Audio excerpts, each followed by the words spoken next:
nesse momento. Boa noite para todos, a paz. É, eu tenho um filhinho de 10 anos, né? O nome dele é Miguel, e na época nós geramos ele, né? Foi gerado lá em Israel, na época que eu fiquei estudando lá. E aí minha Ah, é? esposa, Então é. Ângela, nós ficamos um tempo lá. Depois ela voltou para o Brasil, né? Voltou para o Brasil e eu continuei lá para terminar os estudos. E aí quando ela chegou, literalmente ela estava grávida, né? Estava grávida. E me formei como E congelou. no Betel também, me formei no Betel. E aí o que acontece? Depois de toda uma formação, fui para academia, né? Fui para academia estudar letras, fiz português grego, depois português hebraico. E aí nós pudemos ficar um tempo estudando. Então na minha vida foi muito corrida. Então eu saía do Betel, ia para a UERJ fazer curso na época que eu estudava duas línguas, eu fazia espanhol também na UERJ também. Então eu sempre gostei das línguas. Na verdade, fui me descobrindo, Deus foi me conduzindo para essa área da língua, né? E fui aprendendo mais, né? E fui me dedicando, cercando a Bíblia, né? Num bom sentido da palavra, estudando sempre as línguas. Depois morei um tempo em Israel e voltei para o Brasil, né? Como foi falado. E eu sou professor, minha área mesmo é a área bíblica no sentido das línguas, né? Das ambas línguas e principalmente a área do Novo Testamento, que é a minha praia, né? Hermenêutica, exegese, então isso eu lido muito bem. Durante já tem 20 anos que eu lido com essas disciplinas e já estou acostumada a trabalhar nessa disciplina. Né? E algo aqui que nós vamos trabalhar hoje é bem um pouco diferente, né? Que é geografia bíblica, né? Mas eu assim preparei algo assim. Eu sei que é muito pouco tempo, né? Um conteúdo que nós demoraríamos mais ou menos aí 2 anos para falar na sua completude de geografia bíblica, mas eu quis fazer tipo não uma, é uma síntese, mas é uma síntese aprofundada sobre geografia bíblica, né? E eu já quero aproveitar esse momento, já começar primeiro, nós temos que primeiramente ter o conceito de geografia bíblica. Nós sabemos que tem a disciplina, a ciência, a geografia, né? Estudamos isso na academia, a geografia geral, né? Só que a geografia bíblica, nesse conceito, né? Já começamos a um conceito já que é o estudo da Terra, né? Mas que Terra? A Terra e sua forma, né? É por isso o nome geografia, né? Geomargrafia, né? Ao pé da letra ficaria a escrita da Terra, né? A escrita da Terra. São duas palavras gregas, geografia, mas nós podemos conceituar a partir do pressuposto de um conceito que a geografia bíblica é literalmente a parte geral da geografia geral, né, melhor dizendo, que tem por objetivo o conhecimento das áreas da superfície da Terra. Por exemplo, ela vai estudar os acidentes físicos, o clima. Então, nós temos que passar, a partir desse pressuposto da geografia, desse conceito introdutório, né, que é a ciência que estuda a Terra na sua forma, né, na sua forma dos acidentes físicos, no seu clima. E partindo dessa ideia, vamos nesses minutos, né, passar praticamente uma visão cronológica dessa disciplina que nós chamamos de geografia bíblica, não é verdade? O relacionamento dela com a Bíblia, né? As áreas da superfície da Terra e o seu relacionamento com a Bíblia, a geografia bíblica. Nós podemos já de início, né, começar justamente a falar sobre algo que começa desde Gênesis, né, que é um texto muito conhecido, que é justamente quando Deus forma o homem e coloca o homem justamente num jardim, né? E esse jardim tem um nome, né? Esse jardim tem um nome e esse jardim chamamos de Éden. Na Bíblia chama o jardim do Éden, que é lá o texto de Gênesis capítulo 2, verso 8, né? Quando Ô, diz, Francisco, só um momento. sim, O Leonardo perguntou lá no início quanto tempo que você passou em Israel. eu fiquei de início 6 meses, né? Fiquei 6 meses do início lá estudando a língua e a cultura, era intensivo, eu estudava praticamente 24 horas, não digo 24 horas, vamos colocar 17 horas, né? Essas outras 7 eu era trabalho de casa, entrevista, porque tinha que sair para as ruas, entrevistar, Tudo é bem cultural mesmo. Então, foram 6 meses do início, depois eu fiquei indo, retornando esporadicamente para complementar os estudos. Entendi. E, Francisco, você vai continuar e só vou fazer o seguinte, dá algumas pausas, né? Que aí eu vou ver se alguém tem uma pergunta dentro do tema e Sim, eu também, se eu tiver alguma pergunta para gerar uma interação, eu vou fazendo também, tudo bem? beleza, tranquilo. Pode Beleza. continuar. Aí nós podemos retornar à partida, né, o ponto inicial, nós podemos pensar justamente quando Deus cria o homem, e diz o texto que ele planta, diz o texto no verso 8 de Gênesis, né? Eu estou com a Bíblia aqui do meu lado, que diz assim: plantou o Senhor Deus um jardim no Éden, na direção do Oriente, e pôs nele o homem que havia formado.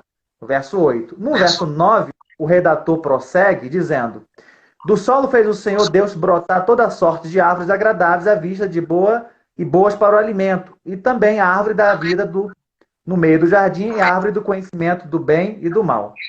E aí ele começa a distribuir que neste Éden, né?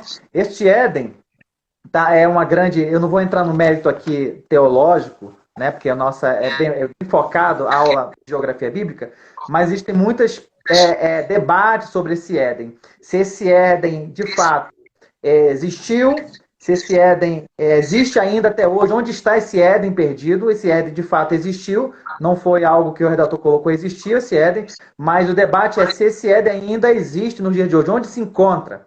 O fato não quero entrar no mérito teológico, né? O fato é que eu entendo que esse Éden é um Éden espiritual hoje, é um Éden não localizado, tá? A preocupação não está no debate, né, dentro da historicidade sobre a localização, o fato que existe uma localização dentro da época por esse Éden. Éden, no idioma hebraico, significa deleite, né? Lembrando que nessa época nós estamos falando de 3.000 anos antes de Cristo, tá? Nós estamos falando de uma época que ainda não tinha uma escrita, tá? A escrita só veio a escrita ou a parte fonética veio a existir a partir do ano 3.000 antes de Cristo, essa ideia da fonética, tá? Mas esse Éden, ele podemos pensar, né, um consenso entre os estudiosos, que esse Éden, ele fica naquela região, tá? Na região da Mesopotâmia, na região, nós também estamos vendo do Golfo Pérsico, na parte de baixo. Esse Éden fica nessa estrutura, né? Fica naquela estrutura que nós conhecemos dentro da história. Por isso Mesopotâmia, né, que é entre dois rios, né, entre rios, Messos, né, que é entre, e Pótamos, que é rio no grego. Então, Mesopotâmia, que é justamente dois rios muito conhecidos, né, que nós conhecemos, sabemos, que é o Eufrates e o Tigre. Essa região, né, nós chamamos também de crescente fértil, essa região da Mesopotâmia, ela teve muitas histórias, né? Então, é um consenso entre os estudiosos que esse Éden, esse jardim, localizava-se perto daquela região da Mesopotâmia, tá? Então, da mesma maneira, algumas cidades vizinhas, por exemplo, você tem Ur, você tem Arã, tá? Você tem Assur, você tem Nínive, que é um do lado oposto da Mesopotâmia. Então, essas cidades, tá? Sem ater muito sobre essa cidade, mas para nós entendermos que esse Éden é um Éden, de fato, que existiu, tá? Isso foi muito debatido na história, mas o nosso foco aqui não é dentro da história, dentro da arqueologia, né? Isso aí teríamos que ter muito mais tempo para debatermos sobre isso. Mas partindo do pressuposto do Éden, Deus criou o homem, colocou no jardim do Éden, ou seja, num lugar de deleite. Deus sempre teve esse ideal de criar o homem e colocar num lugar prazeroso, Éden, tá? Que os gregos posteriormente chamaram de paraíso, tá? É a ideia dos gregos, né? Isso a partir da Septuaginta, no ano 250, os gregos chamaram isso de paraíso. Só que esse paraíso, quando foi traduzido, paraíso, já é uma ideia muito neotestamentária, tá? Por causa da tradução, mas a ideia do Jardim do Éden é a mesma ideia, tá? Nesse local de hoje, né? Nós não podemos pensar num lugar físico, mas sim um lugar espiritual, onde poderemos, né? Existem muitas interpretações, muitas hermenêuticas sobre esse jardim, mas a partir dessa localização geográfica que nós chamamos da Mesopotâmia, Tá? Nós podemos ver isso na Bíblia. Alguns termos, né, na Bíblia você não vai encontrar assim, e Abraão saiu da Mesopotâmia, Enoque estava na região da Mesopotâmia. Não, existem termos em hebraico que nós vamos descobrindo através de uma leitura e, de fato, aquela região, né, toda essa região, praticamente a história dos patriarcas, elas vão passear nessa região chamada Mesopotâmia. Tá? E nós podemos perceber algumas cidades aqui, só para nós termos a ideia também de Noé, do dilúvio, né, dessa região. Tá? Nós podemos ver algumas expressões, por exemplo, tá? Capítulo 10 de Gênesis, logo no verso 10, capítulo 10, verso 10, diz algo interessante, né? Passeando, né? Saindo um pouco do Éden, perpassando a história, tá? E aí vem aqui no verso 10, diz assim, ó, o princípio do reino foi Babel, porque Babel também ficava naquela região da Mesopotâmia. E aí diz, Ereque, Acade e Calné, na terra de Siná. Essa expressão Siná, quando vamos fazer uma tradução, uma equivalência, justamente vai dar na Mesopotâmia, porque é justamente entre dois rios, tá? Essa expressão Siná é uma expressão em hebraico, Siná, que é a ideia, tá, colocando por igualdade a Mesopotâmia, que na realidade toda essa região veio a ser conhecida como a Babilônia, tá? Então, geograficamente, claro, quem conhece um pouco de mapa, se você pegar um mapa, hoje está muito fácil pegarmos mapas no Google, né, em outros arquivos, você vai perceber justamente a Ur dos Caldeus, né, quando tem essa saída do patriarca Abrão, justamente ela fica na parte de baixo, tá? Na parte de baixo, e Arã fica na parte de cima, tá?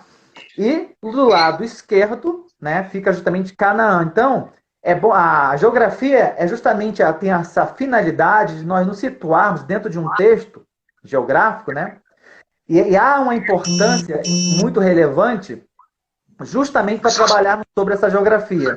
Então, por exemplo, nós vamos passear um pouco agora, e eu preparei algo aqui para mostrar para vocês, né? Para apresentar, melhor dizendo. Nessa época, né? Desse período, né? Nós estamos falando de milênios atrás, né? Você vê um jardim, né, sendo colocado. Você vê que toda essa região, praticamente a região da Mesopotâmia. E aí você vê algumas cidades, né?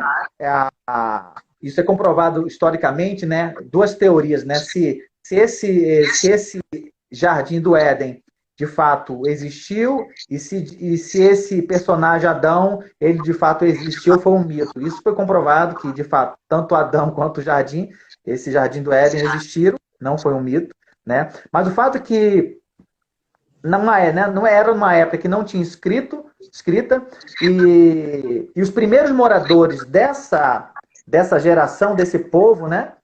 De 3.000 anos antes de Cristo, 2.800, 3.000 anos antes de Cristo, era justamente um povo, que eram os cananeus, tá? Que tinha ainda o sistema, nós chamamos de cuneiforme, né? Que eram cunhas, que eles talhavam nas pedras, tá? As escritas, tá? Isso foi literalmente descoberto quando foi a parte da arqueologia lá na cidade de Ur, que hoje fica na Turquia, nós sabemos que fica naquela região da Turquia. Então, ô Francisco, aproveitando esse detalhe, onde que essa região, você falou da Mesopotâmia, né, que pegava lá o início do jardim, não só o Jardim do Éden, mas Ur e outras, Nínive. Essa região se encontra onde hoje, no mapa? Então, no mapa, você pega aquela região tem um Golfo Pérsico, tá? Você pega o Golfo Pérsico, do lado, vamos pensar no lado direito e esquerdo, né? Do lado esquerdo você tem um mar grande, que é o Mar Mediterrâneo, tá? O Golfo Pérsico fica no litoral, na parte de baixo, tá? Parte de baixo. A Mesopotâmia é como se fosse a área, hoje, né? Uma área oriental, que nós podemos pensar, né? Pensar isso, não podemos, porque isso aí já é pensado pelos historiadores, né? A área dessa região da Mesopotâmia na Península Arábica, naquela Península Arábica, no centro da Península Arábica, né? Fica difícil falar qual país, porque não tem essa questão, fica na Turquia. Na Turquia fica a região de Ur dos Caldeus, né? Babilônia, essas partes assim, mas fica difícil localizar um país central. Ela fica por isso que é chamado de Crescente Fértil, né? Fica no centro, fica entre países.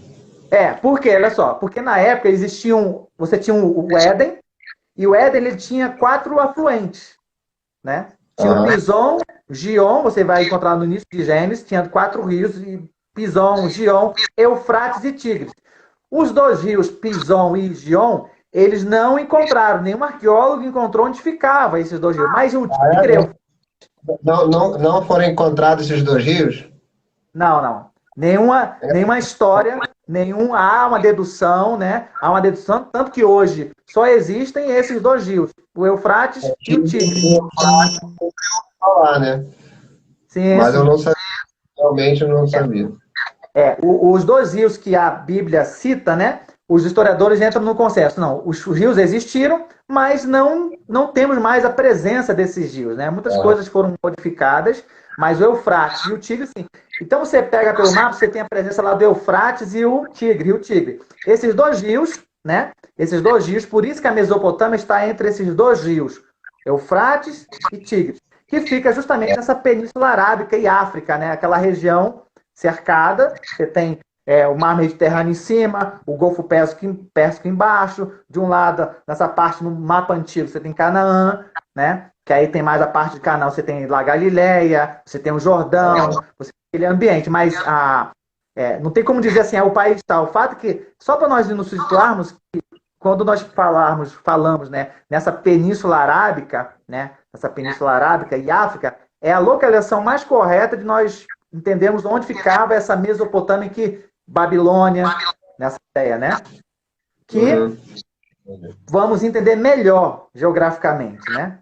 Agora, algumas cidades, como eu falei, por exemplo, Ur é comprovado que era na Turquia. Era e ainda tem essa cidade Ur. Poucas cidades manteve-se o nome, né? Ur, por exemplo, ainda tem essa cidade Ur. Ainda é o mesmo nome. Mesmo nome, não mudou, fica na Turquia, tá? E só para nós continuarmos nessa questão da Mesopotâmia, Ur, por exemplo, né? Ur, você tem, literalmente, como eu falei, ela ficava na parte inferior, né? Enquanto a partir do Arã ficava na parte superior. E dentro dessa Mesopotâmia, dentre esses 2 rios, tá? Eufrates e Tigre, tá? E aí, por exemplo, a Ur, por exemplo, a Ur, a gente pensa assim, quando Abrão sai de Ur dos Caldeus, né? Ur, né? Sai da cidade de Ur. Né? A gente pensa assim, Abraão saiu porque era uma cidade idólatra.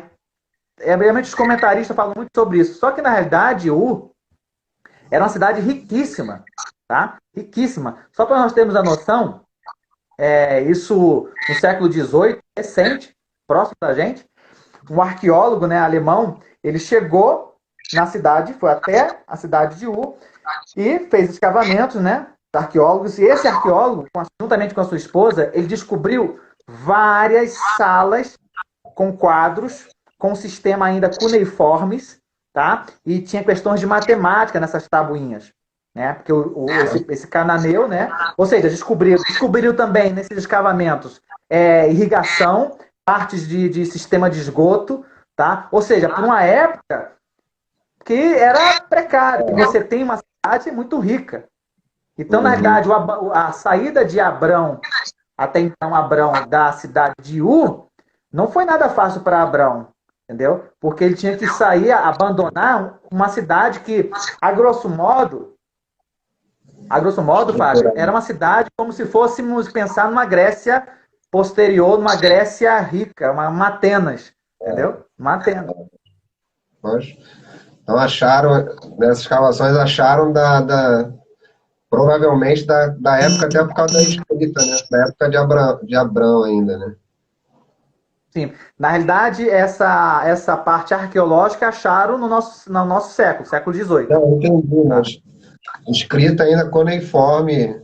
Ah, sim, a escrita assim, uniforme ainda, em tabuinhas. E aí tinham tabuinhas escritas com muitas questões de matemática, ou seja, era um povo voltado para o ensino, para o estudo. Era um povo inteligente, aquele povo de Ur, dos caldeus, né? Então, a, você tem essa. Só você ter noção, é bom nós entendermos a questão de distância também, porque quando Abrão sai de Ur, ele faz ele faz duas partidas. Ele sai de Arã, para Ur, de Ur, ele vai para Canaã, porque ele vai para uma terra que primeiro que ele não sabe, né? Mas Deus depois direciona ele, esse Abrão, para ir para onde? Para uma terra que de fato, quando ele chegasse, ele ia sacrificar a promessa. Nós sabemos disso, né? Que é lá no capítulo 22. Só ter noção quanto que ele vai andar. Ele saindo da cidade de Diú até Canaã, segundo a parte de geografia, é mais ou menos 643 quilômetros, tá? 643 quilômetros. Só que se ele sai de Ur, se ele sai de Arã, Arã é mais distante, entendeu? Arã é mais distante. Então você pega assim, é mais ou menos, aproximadamente uns 643 quilômetros, ele peregrinando num local que ele não sabe, até chegar a Canaã, essa Canaã. O que ele ia encontrar lá, né? Isso, verdade. Mas Eu estou falando isso, né? mas nesse período, tá, muitas coisas, muitos povos ficaram nessa região. Por exemplo, você tem os nabateus, melhor dizendo. Os nabateus foram um povo que tem a sua ancestralidade nos árabes. Entendeu? Os árabes surgiram decorrente dos nabateus. Tá? Então nós estamos falando da parte patriarcal. Muitas coisas aconteceram nessa região da Mesopotâmia, coisa interessante, por exemplo, a construção da Torre de Babel, a tentativa dessa construção da Torre de Babel, a saída de Abrão, né? Você tem também, além do chamado, a fundação, né, da primeira cidade, né, após o dilúvio, porque depois que acaba o dilúvio, aquele instrumento, né, aquele meio de locomoção, né, que Deus pediu para Noé, vai ficar naquela região da Turquia, né, da parte o Monte Ararat, nós sabemos, né, e ou seja, essa região da Mesopotâmia, de fato, é uma região muito grande. E não podemos esquecer também do Rio Nilo, porque o Rio Nilo fazia parte, na parte bem inferior, do lado esquerdo, né, fazia parte, e consenso, se o Nilo não existiu, se não existisse, na realidade Egito nem existiria, segundo o egiptólogo, numa brincadeira, de fato, porque na realidade o Egito sem Rio Nilo não era Egito, nunca foi Egito, não é verdade? E aí nós podemos caminhar... Sobre o Egito, continua. Tá. Então, essa região da Mesopotâmia tiveram muitos povos, né? Os mais conhecidos são os cananitas, os próprios nabateus, os próprios filisteus que vieram antes dos nabateus. Tá? Então, muitos povos, cerca de 6 povos, sem contar os romanos, otomanos, né? Ou seja, cerca de 6 nações conviveram naquela região.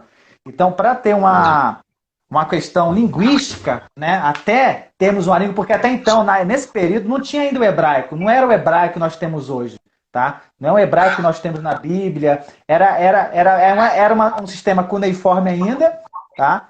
E só veio ser literalmente estabelecido esse sistema fonético só no ano 3000 a.C., né? Literalmente, isso aí é comprovado no livro da história. Então, mas o fato é que, voltando aqui para a parte de geografia... Como é que essas comprovações de quando surgiu a língua? Por curiosidade. Como tem essa comprovação de como surgiu a língua no ano 3000 a.C.?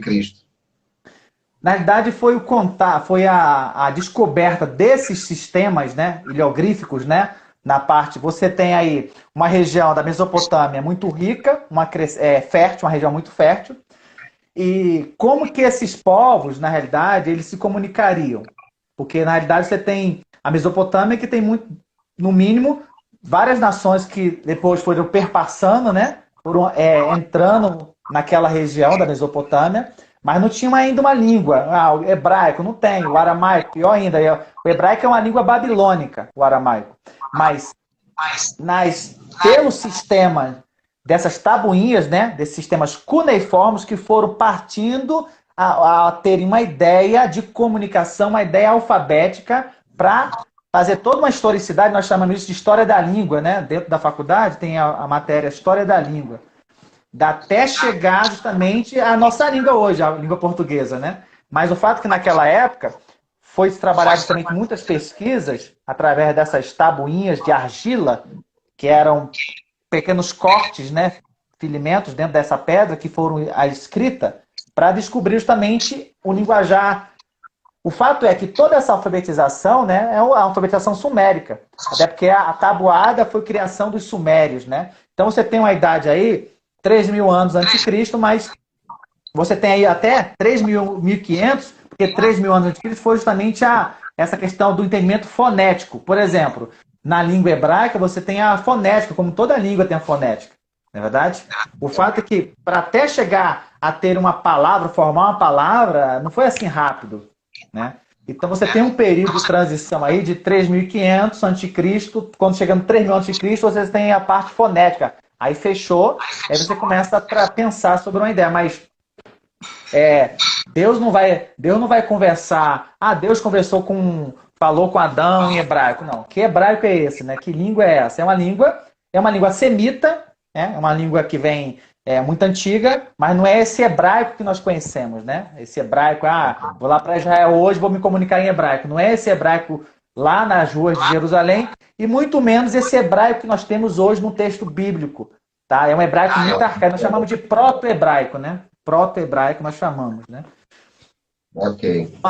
Mas, então você tem aí alguns pontos centrais, né? Você tem, engraçado que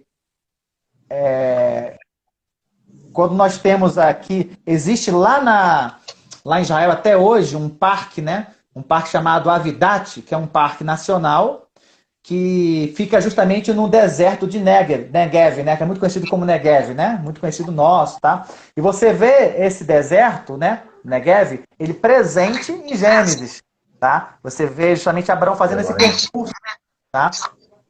Você vê Abraão fazendo esse percurso. Repete porque tá picotando agora, acho que na internet, tá dando uns picos aí. Então, tá escutando? Tô. Tá travando. Você tem, por exemplo, um deserto muito conhecido que fica nessa região, tá? Essa região da Mesopotâmia, perto da Mesopotâmia, que é o deserto do Negev, tá? Ok. Tá? Por exemplo, você pega lá Gênesis capítulo 13, no verso 1, diz que Abrão, tá? Ele sai de uma cidade e vai para o Negev. Você pega lá o capítulo 13, tá? E esse Negev, né?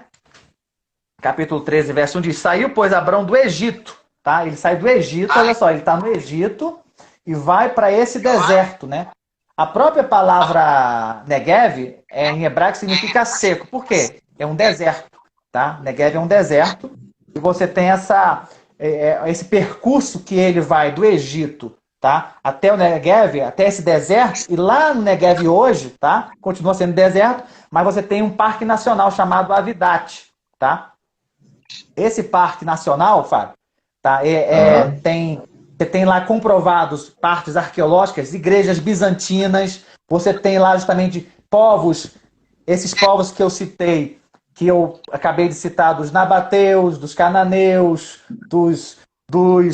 desses 6 povos que nós debatemos aqui, dos otomanos, bizantinos, isso comprovado diante dessas escavações nesse deserto, e criaram esse parque nacional existente até hoje, tá? Lá em Israel, nesse deserto de Negev, justamente, que fica próximo do Jordão, que você tem esse parque para pesquisa, muitos turistas vão lá, até hoje, nesse parque chamado Avidat, lá em Israel, vão justamente para pesquisar. E lá você encontra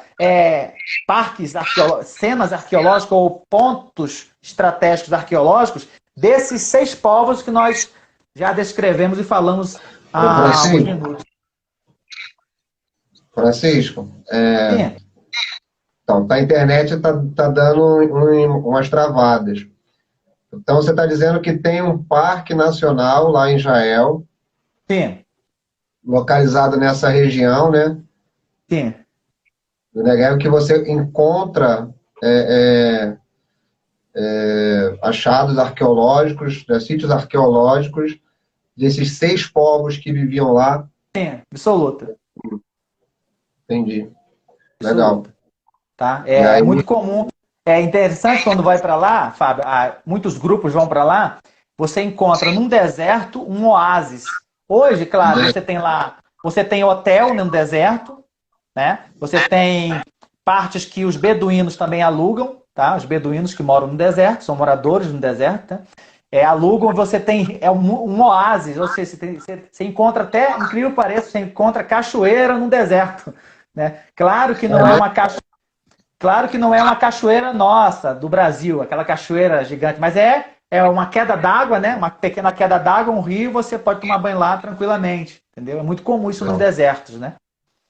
legal. Então você vê que ainda faz história esse deserto, né?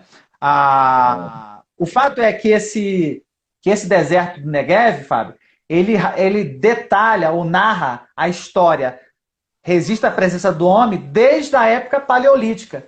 Ou seja, é muito antigo, entendeu? É muito Muito legal. antigo, né? Uhum. Você passa, por exemplo, você passa, por exemplo, Jesus, o texto, né? Você tem as cidades, né? Eu estou aqui analisando um texto veterotestamentário, né? Geograficamente falando, mas não podemos esquecer que essas mesmas cidades, muitas delas permaneceram com modificações, claro, dentro do mundo neotestamentário, né? Você tem, por exemplo, a própria cidade de Beersheba, né? Você tem a cidade de Beersheba. Essa cidade de Beersheba, você tem hoje lá, por exemplo, você vai lá para Israel, você passa nesse deserto de Negev, você tem lá corças, aí você lembra do salmista falando da corça, né? Lá do texto lá de Salmo, né? Você tem lá, além de corças, você tem muito ovinos e caprinos, muita ovelha, muita cabra. É muito como você está no deserto de Negev, lá embaixo você vê muitas cabras, e os beduínos cuidando, porque os beduínos que são moradores dos desertos, né? Então eles estão moram lá, cuidam. Até hoje o Negev ele é voltado para a agricultura. Você vê, por isso, no deserto, essa fertilidade dentro do deserto, né? Os judeus eles valorizam muito a questão da economia da água, tá? Praticamente é uma gotinha para cada árvore, lá fica aquela gotinha caindo lá naquela dosagem certa que eles já calcularam já.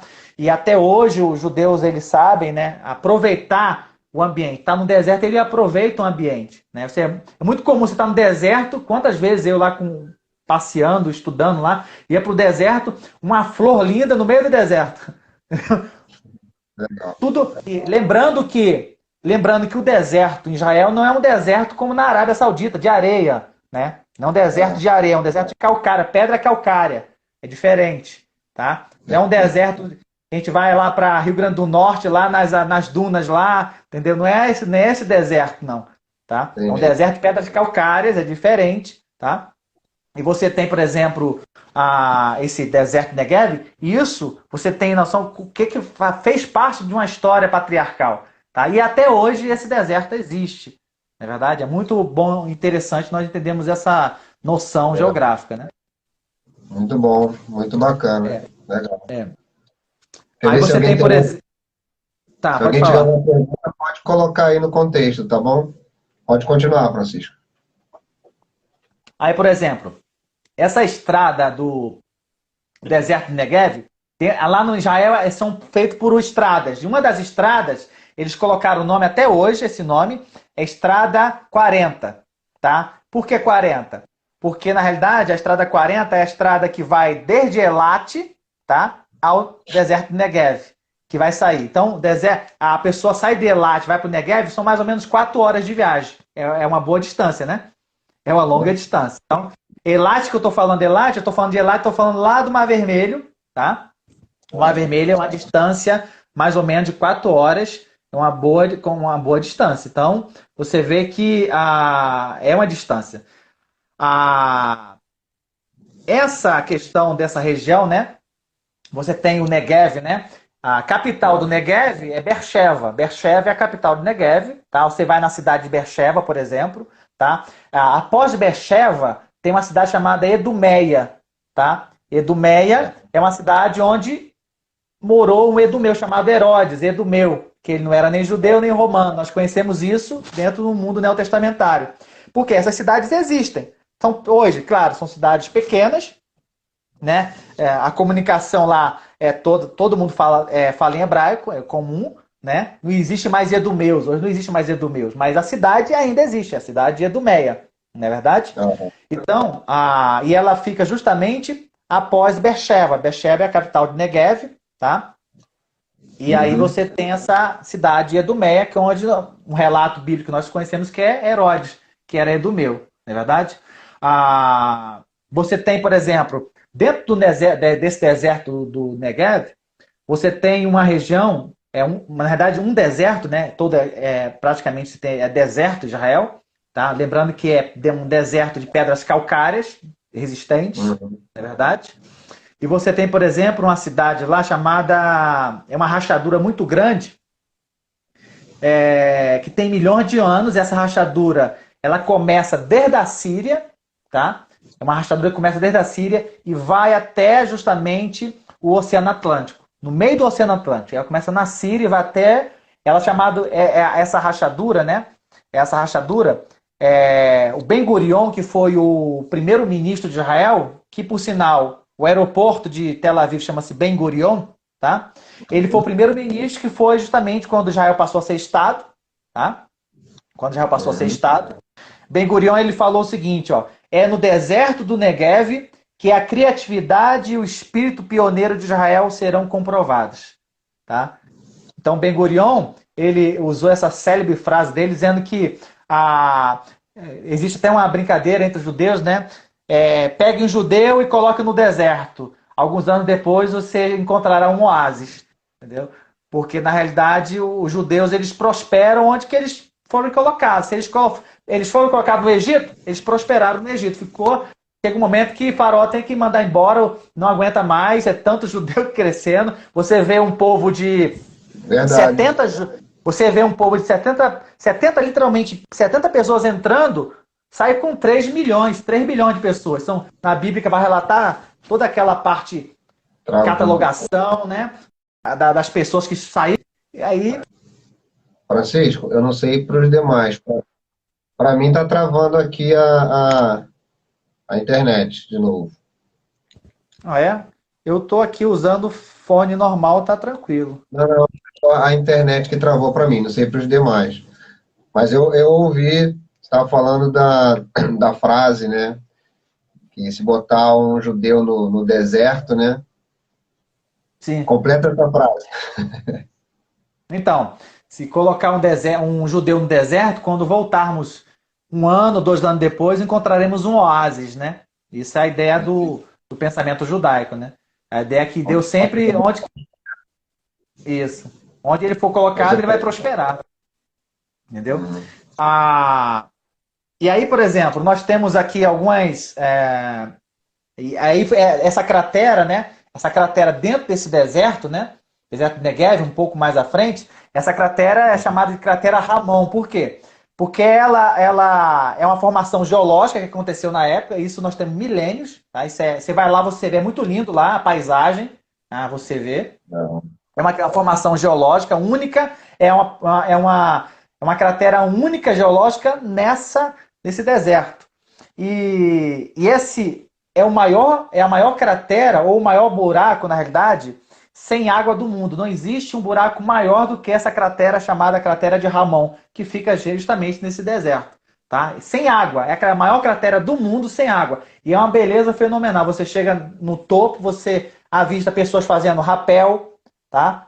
Tem lá acampamentos, por exemplo. A pessoa quer acampar, você vai, leva sua tenda lá, acampa lá. Tem lugares que você quer uma maior segurança, você paga cerca de 23, 25 reais, mais ou menos. Você acampa e tem todo um cercado para proteção sua, entendeu? Das pessoas que vão. Então, muito bacana. Tem uma experiência de dormir numa noite no deserto.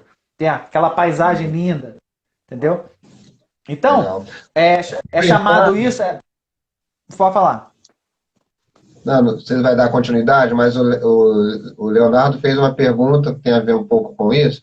Ele perguntou se há cooperação por parte dos palestinos e sírios na área da arqueologia. Tem. Inclusive, tem muitos arqueólogos árabes, né? Nós podemos falar assim, arqueólogos árabes, mas a maior contribuição sempre é israelense, sempre.